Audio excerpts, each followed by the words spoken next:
You're shy to look at the patch notes. Yeah, yeah. I'm not shy, I'm scared. Reneko Heart Mother, reduce mana cost to 2, reduce health to 3. What? So they just reverted her? That doesn't even make sense. What? No, you were meant to make it 2-1. 1 health, 2 attack, not 3 health. These guys don't know what they're doing. Health increased from 2 to 3. Why did Village Vendor get a buff? Blood Oath from 1-2 to 0-3. Blighted Skyon health reduced health from 2 to 1. Yeah, that's fair enough. Skyon had too much health. Granny Revert makes sense. I disagree. The Granny was like broken and created this massive coin flip scenario at 2 mana. The fact she's 2 mana is OP enough. She doesn't need 3 health. There needs to be counterplay to kill the Grandma with... If you can't kill the Grandma 1 turn after it's played, you just lose. The Olympian only target was logical. Oh, wait. Oh, I forgot about that stuff, Lord Jaraxxus. Oh, okay. So she can't target opponents. Like, being able to make this 1-3 Skulkin a 1-1, yeah. So maybe this is fine. Maybe it is fine. They went really far. They went like... They nerfed it from like affecting enemy creatures, which is one big nerf, and then they made it Olympian only, which is another. So yeah, I actually think I'd like to see how she plays out as a 2-3. But I would have liked her as a 2-2 or 2-1. I think 2-2 with the can't target anyone else. Blood Oath Binder change seems really good to me. Like, if you look at it, it's still got 3 points of stats, but health is more important than attack. So this was like a minor buff, but a very strong buff. I really do like this change. Blighted Sky on 1 health seems fair to me because it was literally a 2 mana 4-3 with no downside. You think of like Void Banshee, right? Void Banshee was a 2 mana 4-3. You take 4 damage to the face. It's not a big deal taking 4 to the face, but I think this Skyon change, because it's got the Amazon tribe, it needed to happen. Oh yeah, Skyon sucks against Magic now, for sure.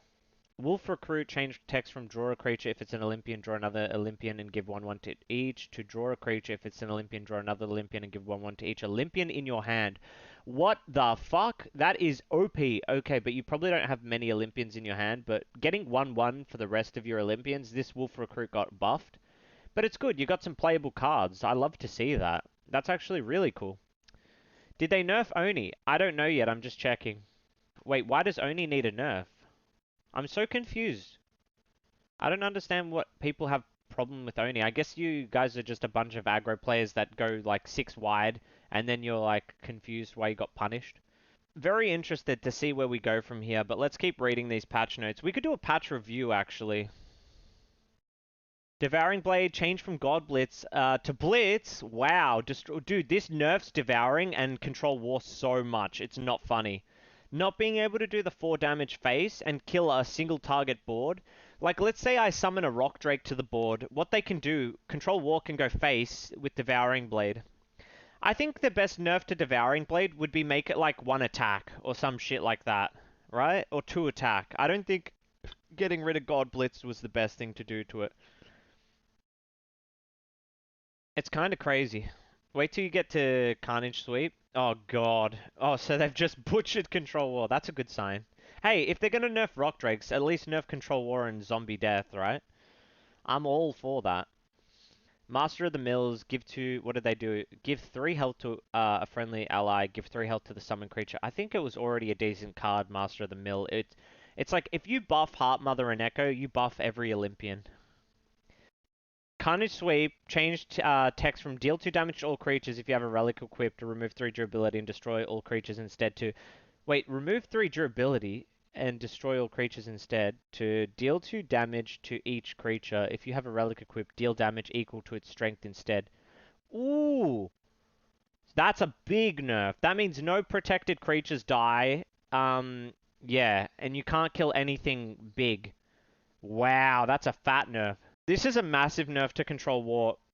I'm not sure if it will kill the archetype. I guess Soul Survivor is like a 3 damage AoE and it's still good, right? So it's almost like having 2 Soul Survivors, but one's a weapon version of Soul Survivor. So if you had a 1 damage weapon and you swept, That makes Leviathan Hunter really cheap now, right? This was way before the MML nerf. So if it's a 1 damage AoE for 6 mana, that's dog shit, right? So I don't know about that. It should be like +3 attack and then the weapon strength or something, right? It should be like similar to Soul Survivor. I think if it's just the weapon's attack as an AoE, what is it? Deal 2 damage to each creature. If you have a relic equipped, deal damage equal to its strength instead. Oh, that's horrible. What if it's a 1 damage relic like Leviathan's and Velka's Captain? I think this ruins Sweep completely. Sweep would have to be like 3 mana for this to be like okay. I really think they went too hard on Carnage Sweep, honestly. I definitely think they went way too hard on Carnage Sweep. War doesn't really have that many great AoEs. Besides Soul, like Survivor, that's it. You've got a nice little Carnage Sweep to save you against aggro. Now there's like no answers against aggro, and they're removing sleep. So not only are you not going to get to your Demogorgon, if by some divine miracle you do, they'll just wake up their creatures and kill you. Where's our Cutthroat design change? Target opponent reveals their hand. Pull one of their cards into your hand. To your opponent reveals their hand. Pull one of their cards to the bottom of their deck. No, no, no, no, no, no, no, no, no, no, no, no. No, no, no, no, no, no, no, no, no, no, no, no, no. There's a card that does that for 1 mana. There's a card that does the exact same thing for 1 mana. It's called Ludia's Deception. You can't make that. No. So, Cutthroat Insight, it does one thing. It draws a card, right? And that's usually a 2 mana thing to draw a card. So you're paying 5 mana to look at their deck, draw a card. But look at this. Look at this. Ludia's Deception. So this card is a 1 mana card. Target an opponent, choose a card in their hand, and shuffle it into their deck. Both players draw a card. So if you look at it that way, all Cutthroat is Ludia's Deception for 4 more mana. Like, that's horrible. That's actually horrible. So they really just made Cutthroat a shitty version of Ludia's Deception. They need to do brush stroke nerfs. This is too much at once. Way too much at once. If they give aggro cards a buff like Heart Mother Reneko, Village Vendor, and shit like that, Wolf Recruits, if they buff aggro, you're already nerfing control because you didn't give it to control. So I think it's a bit too extreme if you buff aggro and then nerf control simultaneously. Because not only have you created a power imbalance, you're like pushing it even further. But yeah, I think they should go little by little. This is too much at once, honestly. Change cost change to 3 from what? From 4. Change text from ally. Pull the top card of your opponent's deck to your hand to ally. Pull the top card of your opponent's void. Oh, that's cool, but it's still probably useless. But that's kind of cool. That's a new mechanic. Pull the top card of your opponent's void to your hand. That's really weird. But I like it. I like it a lot. Balthazar Blood Magus, change text from raw increase 1 to raw increase by 2 the cost of spells in your opponent's hand for 1 turn. That's really cool. Carrion Eater design change, reduce health from 2 to 1. Change text from after this creature attacks, obliterate the top 2 cards. If any 2. After this creature attacks and raw, obliterate the top 2 cards of your opponent's void. Gain 1 health for each creature obliterated. So it's a 2 mana 3/3. What? It's a 2 mana 3/3. Oh, but it doesn't have like Blitz. So let's say turn 1 I play Burrowing and then I play Rockdrake Egg and you play Carrion Eater. You get a 2 mana 3/3 on the board, and if I don't deal with it, you obliterate the next 2 cards I play as well. Not just the first 2. It's an infinite effect. No. Trust me, Carrion's going to be fine. A 2 mana 3/3 with no downside, no confusion, no nothing. It's a fine card, trust me. Like, it doesn't have God Blitz like the Woodcutter Imp, but a 2 mana 3/3 is fine. Sporelight Lantern, design change.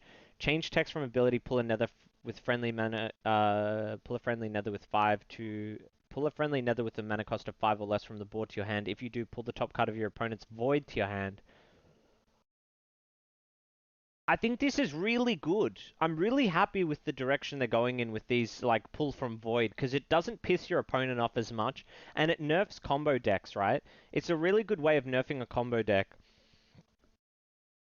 Even if it's a random card in your opponent's void, it can sometimes be useful, but a lot of the time it's not going to be, but you're still getting a 3/3, like you're getting a creature pulled from the board back to the hand, which can be good if it's got a nice raw, like Sleep or something. Reneko Heartmother, I'm happy to see this. This is exciting. We can play Olympian Light again. Woohoo. Village Vendor, this is really exciting. Olympian War actually can be a thing again. Same with Blood Oath Binder. Making that good means Olympian War might actually have a chance. Blighted Scion, it sucks in a way, but it's still 6 points of stats for 2 mana consistently, unlike the whatever it's called, Carrion Eater. Wolf Recruit is insanely strong. This is going to help like Olympian War a lot. Devouring Blade got a fat nerf, but if you're buffing Olympian War, fair enough. But yeah, I don't know. Control War is going to take a massive hit here. The sweep change was too extreme. Master of the Mills is too strong, if you ask me. It's too much value, especially if Olympians are already strong. Carnage Sweep, they shouldn't have gutted it like this. There's a lot of ways to nerf Carnage Sweep, and this was not the correct one. I think they went way too hard on this. Like, it's a 6 mana AoE that requires you to have a relic in your deck and a sweep. So it's like you need 2 cards and 6 mana. It's not just like it was a 6 mana card. If Carnage Sweep was 6 mana and it did everything that you didn't have to actually equip a weapon, it was just 6 mana and it would like wipe the board, then it would be a lot more consistent. But because you have to find a weapon, you have to play it ahead of time, and it's not always going to be a 1 mana weapon. Sometimes it's a 3 mana Blade of Sticks or a 4 mana Devouring Blade. So it's a 9 mana sweep. It's a very balanced card, Carnage Sweep. I think they just needed to nerf Devouring Blade and see how that worked. You don't use your relic, it doesn't really matter. You can't even kill a protected creature. Like it's a massive nerf. You can't even kill anything. If you have Leviathan Hunter Sweep, that's a 1 damage AoE for 6 mana, bro. 1 damage AoE for 6 mana, but you get to keep your weapon. That's dog shit. It's so dog shit. It's like, it's ridiculous how dog shit it is. So, the reason I'm okay with Carnage, not Carnage, with Cutthroat for now, is because it's not fun to play against, and a lot of people complain about it. So, I don't know, maybe it's okay. Maybe the people enjoy the game more. Because there's one thing you have to realize. Balance isn't everything. You need a game to be balanced, obviously, as like a good foundation, but you also need the game to be fun. And if you wanted the game to be as balanced as humanly possible, you'd just have checkers. You'd have a 30 card deck of 1 mana 1/1s, and the turn 2 player would start with a 1/1 on his board to start off with, and then turn 1 player could play 2 1/1s on turn 1, and then it would just be like 1/1s, 1/1 neutral cards attacking back and forth for 30 turns. It would be dog shit. So there has to be some imbalance to actually create like different archetypes and different mechanics happening. So you can't always have like a 100% balanced game. It won't be fun. So balance on itself isn't fun. I mean, you might love checkers, but some people like chess. I'm more of a chess guy. Cutthroat was balanced. I think Cutthroat was balanced, but it wasn't fun. So this is an example of it was like the checkers. It was like the 2 1/1 neutral cards attacking each other and cancelling each other out. Because if you took an aggro player's card, it was useless. They don't care. They're just going to draw 1 card every turn and play 1 card every turn regardless and hero power you with Slayer or something. That is subjective. I know it's subjective, but the thing is, when 75% of the player base hate it, it's less than subjective, It's like, yeah, exactly. But I mean, it all comes down to this, Blue Core. Is it majority? Like, I love bitter endings. I love combo decks, but do you think I'm the majority? No. I've realized that the deck might just need to die because I'm the only person that likes it, and this is something I've come to terms with. The thing I've always thought is maybe if the game was more free-to-play accessible and Demogorgon wasn't so oppressive, then more people would come to the game and there'd be more player retention, and the price of Demogorgon would actually go up higher, as long as it's not completely neutered, because with all the extra players, then, card price would go up, the game would have more life. Maybe it would be better, actually, even financially, if they made it more free-to-play friendly.